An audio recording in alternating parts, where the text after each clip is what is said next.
প্রিয়া, এ নাও এখানে 5,000 টাকা। বাবা, এ নাও এখানে 50,000 টাকা। প্রত্যেকবার আমার সাথে এই কাজটাই করা হয়। বাবা, আমি বুঝতে পারলাম না বৌমা এভাবে চলে গেল কেন। বাবা, তোমার এগুলো নিয়ে চিন্তা করতে হবে না, এই বিষয়গুলো আমি দেখব, ঠিক আছে?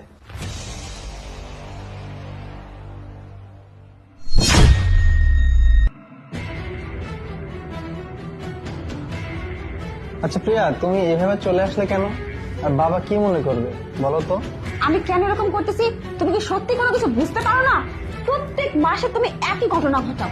তুমি সর্বোচ্চ টাকাটা তোমার বাবার হাতে তুলে দাও, আর সামান্য যে কয় টাকা থাকে 2-4-5 হাজার টাকা সেটা তুমি আমার হাতে তুলে দাও। আচ্ছা, তোমার বাবা একটা বৃদ্ধ বয়সের মানুষ, তার কি এমন খরচ আছে, সে কি এমন করে যে তুমি তাকে সব টাকা পয়সা দিয়ে দাও? আর তোমাকে এই যে অল্প সামান্য কিছু টাকা দাও, এই টাকা দিয়ে আমি সংসারটা কিভাবে চালাই, কিভাবে সবকিছু ম্যানেজ করি, হাত খরচ কি করে চলে, কোনদিন দিয়ে একটু জিজ্ঞাসা পর্যন্ত করো না, তাই না? আচ্ছা, তুমি যদি সম্পূর্ণ টাকা তোমার বাবাকে দিয়ে দিবে, তাহলে তুমি কেন আমাকে বিয়ে করে নিয়ে আসলে? তুমি তো আমার স্বাধীনতা ভালো লাগার কোনো মূল্যই দাও না।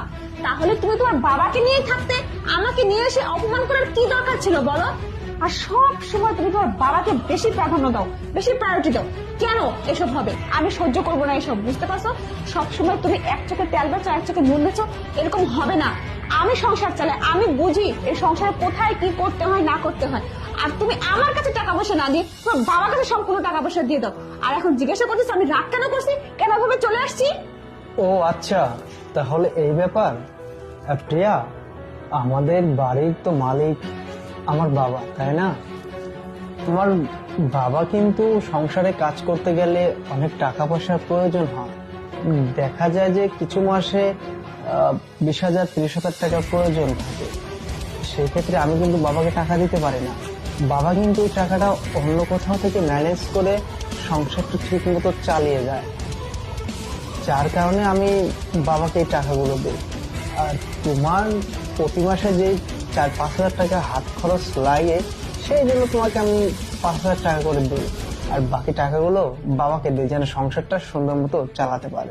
সোনারি, আমি তোমাকে যে সমস্ত কথা বললাম তুমি তো সেই সমস্ত কথা রিপিটই আবার আমাকে শুনিয়ে দিলে। আমি এত কথা বুঝি না, আমি হচ্ছে এবারে বউ হিসেবে ধরতে গেলে আমি এবারই করতি। এবারে তো কোথায় কি করতে হবে না করতে হবে সেটা আমি বুঝবো, সেসব দায়িত্ব তো আমাকেই পালন করতে হবে, তাই না?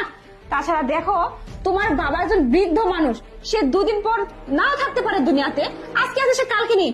তাহলে এই সমস্ত সংসারের দায়িত্ব কি আমার বুঝে নিতে হবে না? আমাকে তো দায়িত্ব নিতে শিখতে হবে, আমাকে তো